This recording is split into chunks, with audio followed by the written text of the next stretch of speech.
Welcome to Conscious Eye, living in authentic connection and harmony with self, others, and the world, featuring Ravi and Savitri.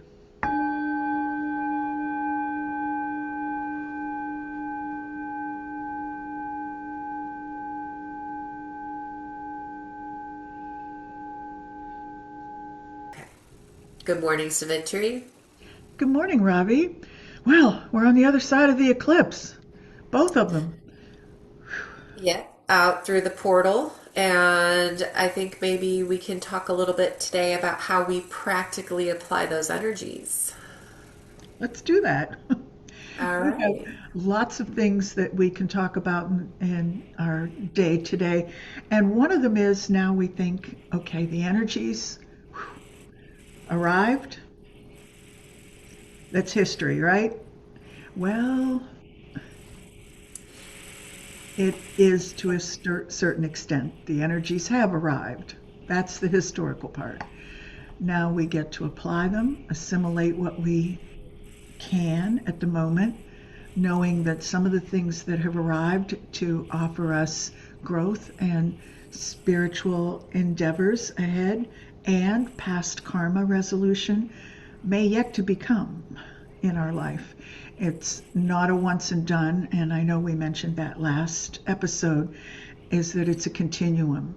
And so we are on the energies now, and they are not just in, but around us as well. So we have a new texture of reality that we can move into, and a lot of the ways that that happens has to do with the fact that our mind was infused with some of the energies from K2, as K2 was responsible for the full moon eclipse. So speaking specifically for that one, and I know we did a post-eclipse episode after the solar eclipse, so just a couple things that we can keep in mind. One thing that may have occurred is ego recalibration. We may start noticing that one of two things could happen. Our ego may feel a little sensitized. At the same time, when it becomes activated, you may notice that the duration of that activation is shorter. We recover faster from something that hits our ego and activates it. We also may notice that some of the things that annoyed us in the past and got under our skin or into our ego, as the case may not be quite so intense and may not even bother us at all. And we start to think, I wonder why I used to get really irritated by that, and that's a good thing, right? It gives us a few less things to be concerned about. So ego recalibration. And it's also about how we operate with our ego. We move less from the ego leading us into circumstances. And I know we had a little bit of dialogue around that an episode or two ago. And the ego's not running the show. We are able to lead with compassion from the heart, from the soul, and the ego has a more equal place rather than a leadership place in our way of being. So that helps us a lot with equanimity with ourselves and with others. And then we learn a little bit more about our promises, our word, our commitment. And when I think about how this impacts us as a collective and each of us individually, we're moving into the nakshatras that follow that Purva Falguni, that honeymoon period. So what do we do with that energy? We've made a commitment now to whatever it is that enticed us forward, because Purva Falguni is very much involved in kama, in desires, and satisfying those. Once we get the satisfaction, then we commit because we like it. We are comfortable. We are happy in that sense that Purva Falguni in the eclipse brought to us. So when we think about eclipses and karma, it's not always something that we'd want to avoid. It can be something that we can embrace. And those are the qualities of Purva Falguni that we can take forward. So we look at authenticity and loyalty, which I know is something we're going to talk about today, and it just flows right out of that eclipse. It invites us to be more authentic. It invites us to make a promise and keep our commitments, which is an aspect or an attribute of loyalty. So I want to say, is it once and done? No, let's wait, wait. We still have some things to do. And some of that happens through practices. And I know we talk about practices every episode. And the reason we do is because practices can help us plan and implement and practice what we would like to take into our lives, to practice the way we want to be, and then get out into relationships with others, out into the environment, into that Rajasic environment that we have in our society. And all the things that we had made promises to ourselves about, we're able to put into action. We're able to implement them. So the thing that Purva Falguni brings to us is we can go off the deep end. So we want to avoid overindulgent in anything that may be desirable. Experience it, but not to get addicted to it, like we talked about in another episode. And allow our practices to be more than just calisthenics or stretching the body. Even those are important.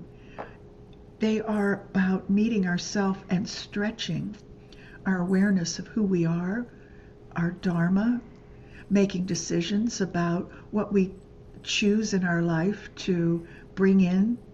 So it's an internal way of being when we practice.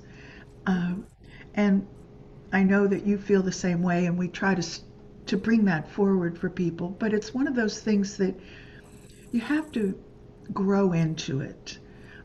It starts with the body, and we become embodied, and then we work our way inward with the breath Right. to the self. What's that practical application? Mhm. How do I see this in my life? Because when you are experiencing a different frequency, and you mentioned, why doesn't that why doesn't that trigger me anymore? Why isn't that upsetting me anymore? Well, because if you have done some work, you may have dropped some of that karmic baggage, and so now that no longer is a trigger for you because that wound is healed. So that's a great thing, right? Yes, but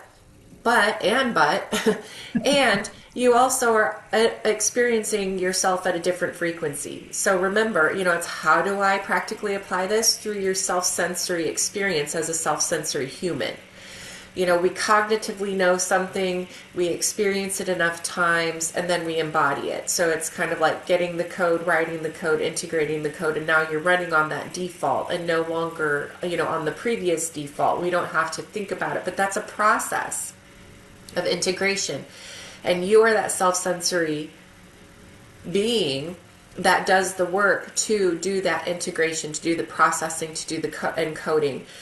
We've mentioned before, you've got your positive, negative, neutral minds. In fact, last week we talked about, we're just made up of a proton, electron, and neutron. So there's that potential for positive and negative and neutral outcomes of every new endeavor that we make or every action that we take. So, are you balancing your positive, negative, and neutral minds so that you're taking in your experiences, all these things that are coming in with now, like you said, this highly sensitized ego? Are you able to take that in and remain neutral?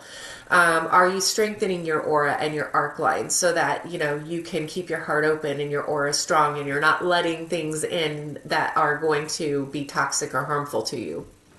Are you grounding so that you can stay rooted? Because sometimes these periods, especially when you go through this huge integration and you go back out there in the world, or the world seems completely different to you, it can be disorienting. So grounding exercises might be good. Doing a Reiki session, doing a massage with someone, who does a good natural healing massage can be good at this time.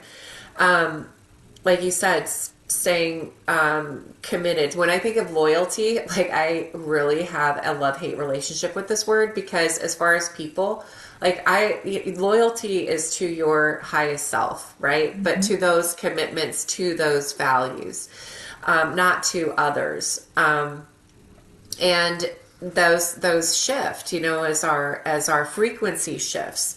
And if you're experiencing a different frequency now than you were before, you may be you may be feeling adrift or a little lost, because I haven't heard this frequency before. I don't know what notes to play. I don't know, how to, where my fingers go or whatever. It's like we're out there in the world. So how can we practically assimilate in a way and into that higher self that we always wanted, but then the opportunity arrives and we may not know what to do with it. And I think one practical application that I like is, if I make the world into 3 columns, there's me, and there's that person or community or ideal that I want to attain. And there's a 3rd column for what is the difference between those. What can I observe that I do or that I emote?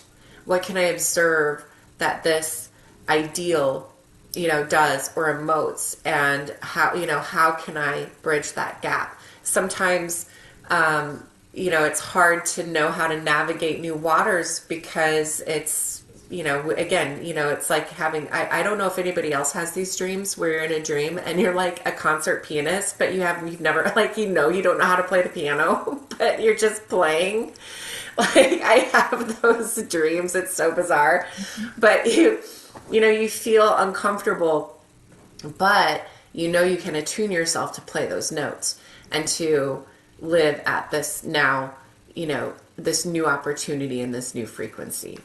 That's so interesting about your dream, because I think maybe it was the last episode I mentioned a client that I was working with, extremely talented, that no matter what environment he puts himself into, a job or a relationship, it gets elevated immediately. He gets promoted well beyond what a typical time frame might be for that particular job. And the emotional catch-up around it is huge. And that's really the work that this person is doing karmically in this lifetime, repeatedly, over and over and over again.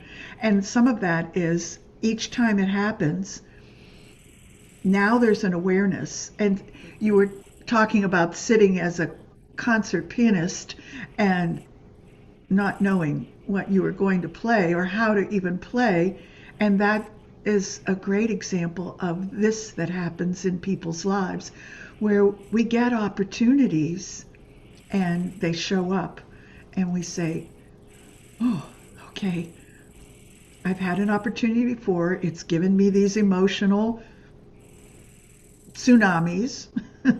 And now, okay, I know how to deal with this. And you take a deep breath, and the duration of the length of disruption starts to shrink. Maybe at some point, if somebody's lucky, that doesn't even occur. They just hop right into the new thing and ready to go, They hit the ground running. And the comment you made about loyalty is really interesting, how you define it in those categories.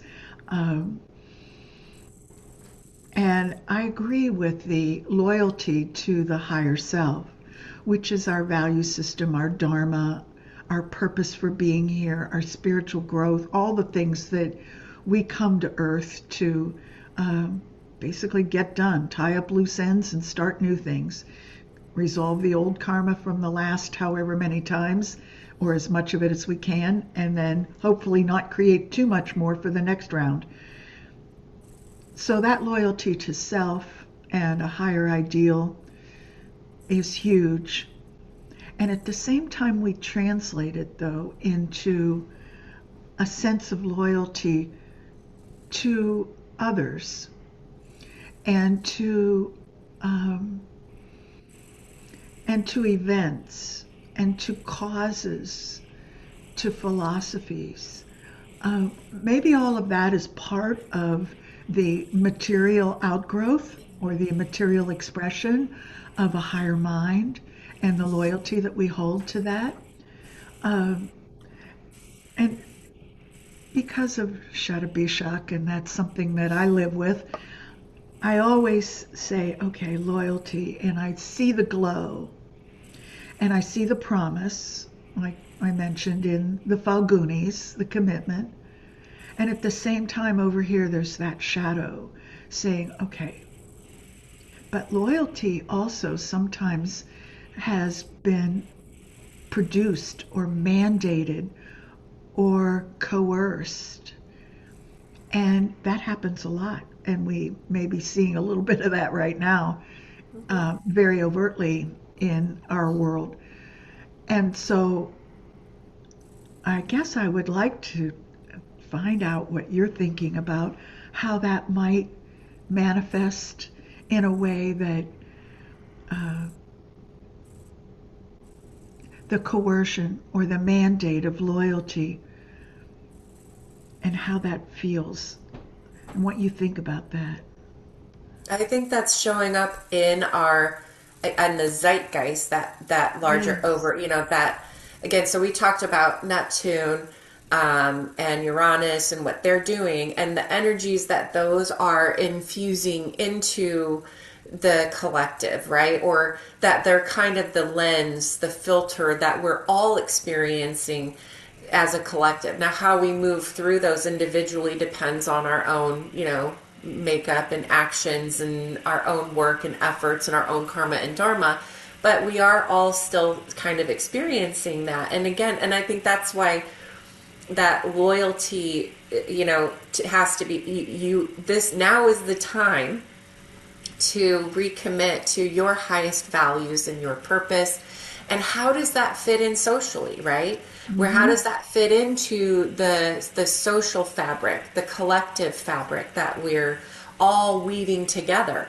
And I think that's why we're seeing grassroots movements starting. So when we see this in position, again, remember Neptune, lack of boundaries. And when we see these big players and personalities crossing boundaries, acting lawlessly,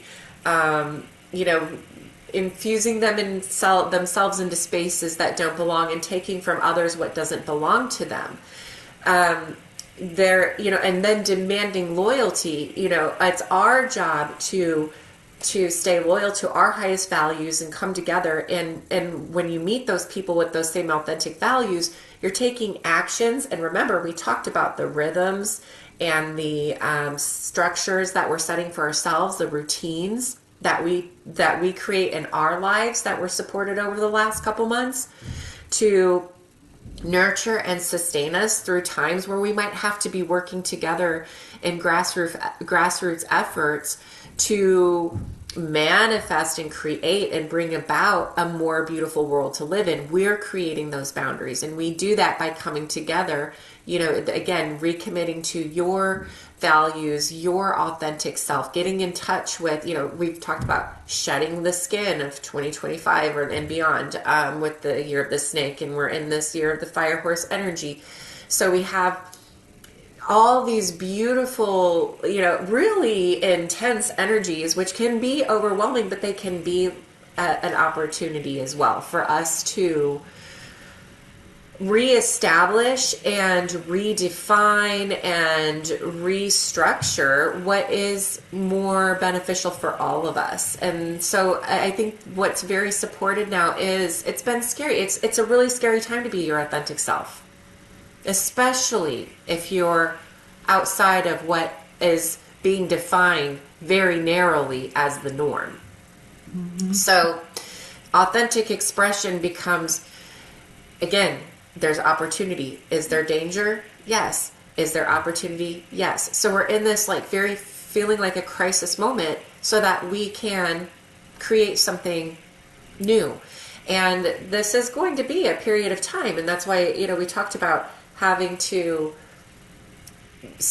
ground, nurture yourself, take care of yourself, play with the energies as they come in ways that work with them, and we're not fighting them. Or, just acting unawares and, running into walls and we don't know why. So maybe I probably went a little all over the place, but to bring it back, I think, that this, like you said, we're supported in our ego being less involved. We're supported in you've taken care of yourself, like you are standing more firmly in who you are, not the ego self, but your soul self. How can you use that then to move forward authentically and loyal to that highest self, and then bring that into the collective so that we can, I don't want to say combat, but balance out these other energies that are pushing their way forward uninvited. There are folks who are using those energies in ways that are to serve them, their ego selves. And when that happens, how do we balance that by focusing our energy into the collective and making space for all and creating those boundaries? Yeah, so it gets back to being loyal to the higher mind, to our values, our authenticity. And I like what you mentioned about where we are in this moment in time as we observe how others are being true to that or not. And it's unpeeling, or like you said, shedding the skin of the surface way of coming into a social organization. So we can show up exhibiting certain values, all the while hiding our true way of being beneath it. And as the skin is shed, the true way starts to show up. And that leaves others observing that in a state of confusion. Well, who are you? What is your sense of value? Where is your loyalty? And so when loyalties obviously shift based on people's previous rhetoric or previous actions, and takes a 180, goes from light to dark or dark to light, whichever way you want to look at it, it becomes extremely confusing and destabilizing for others in that environment. And if we look to our leaders, the ones that we have elected into office, and I said this before, who we have employed to speak for us and manage our funds and keep our social structure operating in a at least somewhat stable way, then we find that we're in an inflection point in our own self and trying to align ourselves with, okay, I'm staying true to my higher values. If that's the decision that's made, then the ego suddenly sparks, because what you mentioned is that sense of opportunity versus danger. And when we have our value system and our sense of loyalty to that value system in conflict with a power structure's value system that appears to be not stable, rather chaotic, and certainly confusing, then our ego says, danger, danger, danger. You are in danger because you no longer are aligned with the rest of the power structure, and it makes us feel vulnerable, even if we're not. But it gives us a sense of that rise within us that we are in danger. And so we look to some of the others who are closer to the leadership that is exhibiting some of these confusing behaviors. And we say, okay, where's your loyalty? And we see them shifting one way or the other. Some choose to distance themselves. And then we question that and say, well, wait, we need you there with your higher value system to hold that space. But truly giving some compassion to that decision, in that that's what needed to happen for them to maintain their own integrity and authenticity.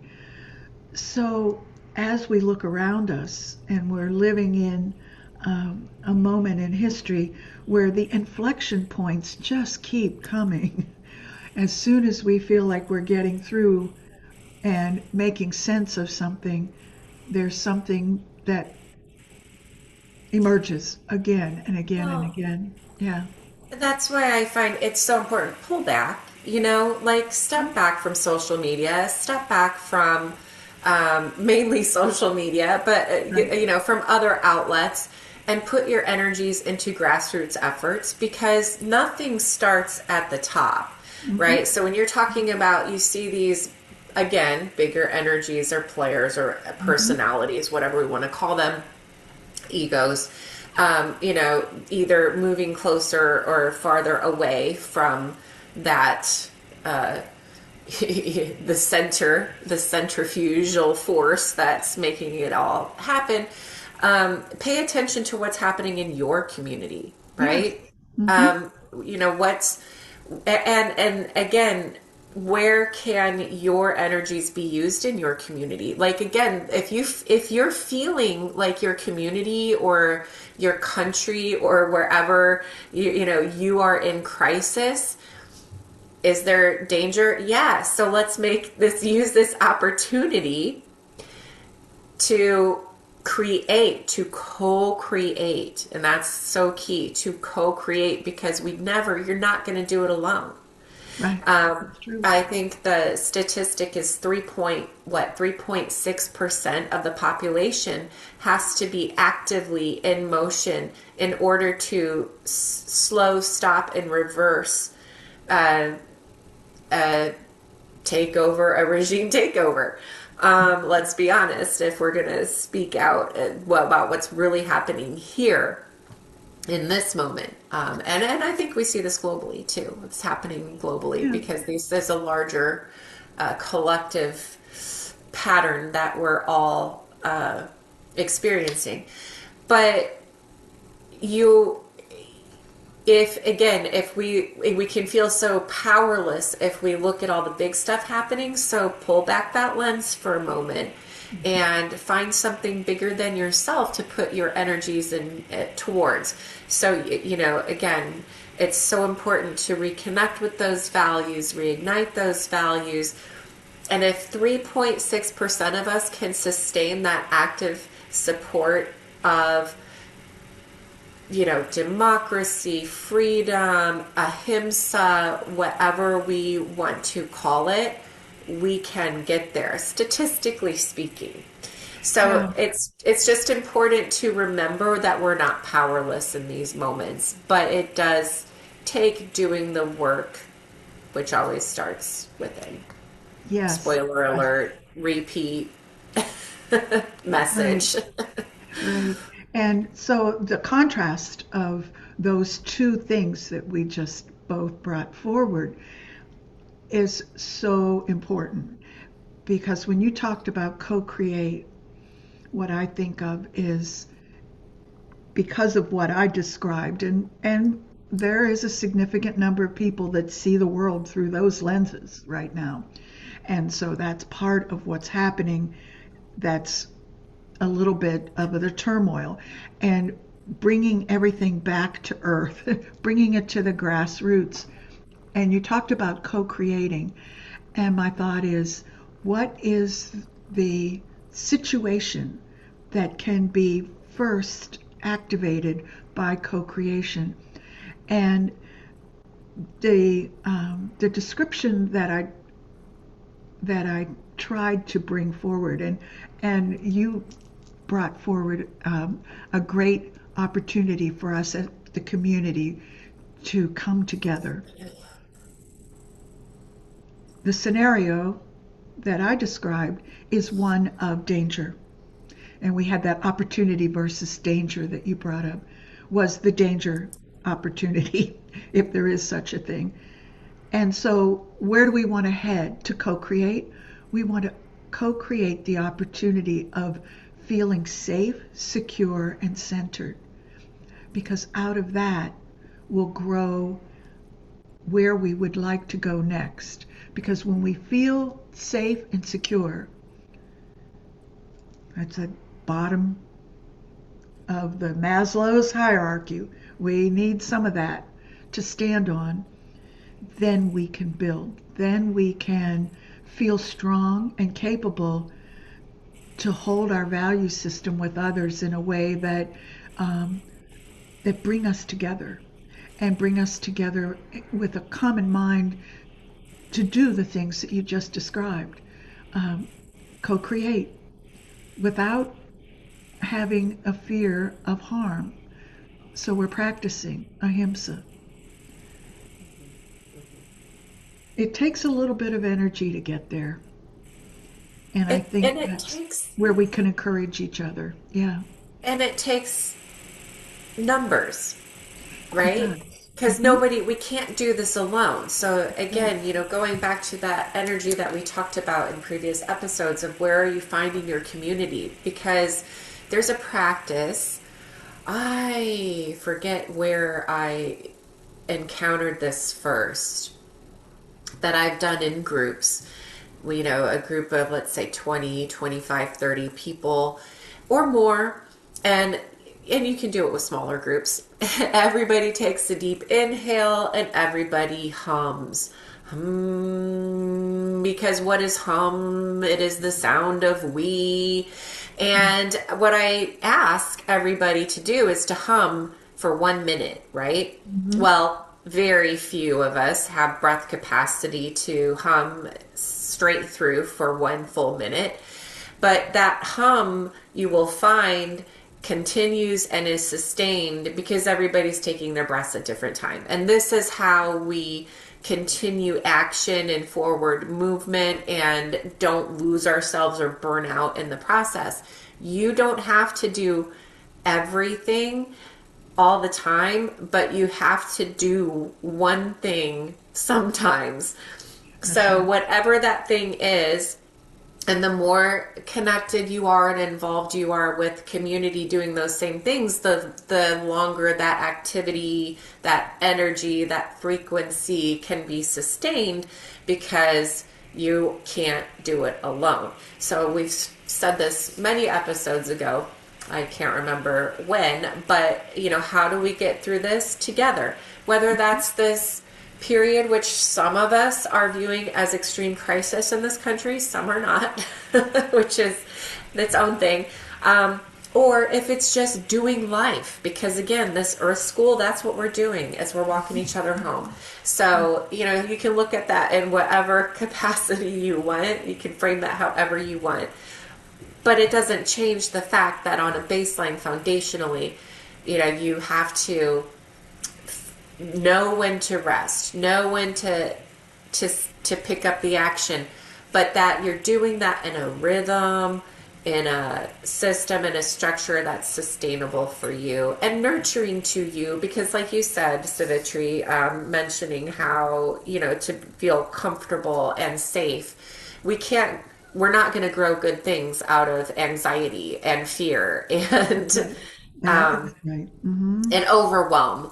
Nothing good is going to come from that. So, it's not a spiritual bypassing of everything is great and everything is fine, But it's that, how can I bring myself into that state of feeling whole and complete and safe so that we can then be facilitating and building and creating that new world, if you will, that higher frequency way of being Yes.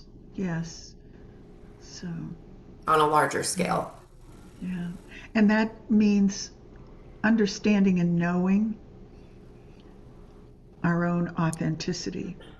It also means making a commitment to your higher self and that value system so that given the flurry or chaos, confrontation, or conflict that may show up, you're able to hold that authentic self and not have the value system destroyed. And I would also be attuned to that idea of what Neptune is doing out here in the collective, because it can make things very murky. Because in this energy, we can take our values and put them, our energies and efforts towards some things that may not, that may be a bit more nebulous, that we may not be seeing so clearly. Right. So look at your conspiracy theories very carefully. Follow a rabbit hole, see where they come from before diving into taking them on. Is all I'll Yeah. say about that. And I think that's what I was referring to as far as the value system is concerned, because we get um, we get bombarded with some of these ways that are not aligned with truth, not aligned with authentic, and it's not aligned with our value system. And when that happens, that's that chipping away that eventually go, well, maybe, and I don't know. We really need that grassroots hum where when someone needs to take a breath, someone else is carrying on and holding it and keeping that happening so that we're able to come to, as you were talking about Mercury retrograde quite a bit in the last episode, come back to that review and say, okay, how do I really feel about this? What do I really think about this? And I know who I am. And how does this fit? When we are in a fast-paced environment, often we don't have time to make those decisions around those three questions, which are critical for us to maintain our integrity and our authenticity. Which I think that's a great point. Another idea, caution, if you will, to take with you is know what's for you. Know what, we don't have to invest our energy into every worry that comes across our newsfeed. So remember, if you're really struggling with that, step back a minute and get involved in a community. Go see what's going on in your community. Get involved there. That can be incredibly helpful in not getting caught up in the anxiety and the overwhelm and the fear, which will cause us to fight or freeze or fly, and get into that space where your nervous system is regulated. You're not just able to respond, but you're able to create at that point. That's right. Yeah. And we're not just reactive, because that's what, when we're locked in those emotions, they're valid emotions. They're a GPS signal for us to take a look at something, sit in it for a while, but get back to that space where our nervous system is regulated and we're feeling like we can, pull back on the reactivity and be more thoughtful, not only in responding, but then also intentional in what we're creating. Yes. So I'd be curious, and I know you would be possibly too, about how people perceive loyalty. How does that work in your life? And please comment. Let's get a dialogue going. How are people getting involved in their community? I know I'm getting involved in a singing resistance community, and it is fantastic. healing through song. We talked about this as a time that we can really be intentional with our healing. And just like mantra, song hits the cells a little differently. Mhm. So I'm curious to know how, our listeners are moving forward and navigating these waters. Yes, yes, because we can share, and when we do, we may touch someone who just needed that at that moment in time. Thought that we have, every idea that we have, it may not be one that we choose to act on, but if we share it with someone, it might be meant for them. So we never know where those things come in and how that may show up for someone else. Exactly, exactly. And it's just tuning into, it's, I guess, tuning into that higher self, which is just becoming a conduit to allow that discernment, which we've talked about before too. Discern what is for me and what isn't. And maybe just because it's not for you doesn't mean it wasn't given to you to pass on. That's right. Yeah, yeah, So super cool. yeah. Stuff. So, once again, what a great way to spend time with a cup of coffee, a dialogue, astrology. Honey and lemon water here. Well, yeah, yeah. Recouping, but we're getting there. So I wish So you it's well. been fantastic. And just always, I'll say it again, it's so sacred to be able to meet and to, I hope for everyone who joins us really feels a sense of safety and a sense of comfort for being here with us Mhm. each week. Thank you so much. Thank you. Sign up. Namaste.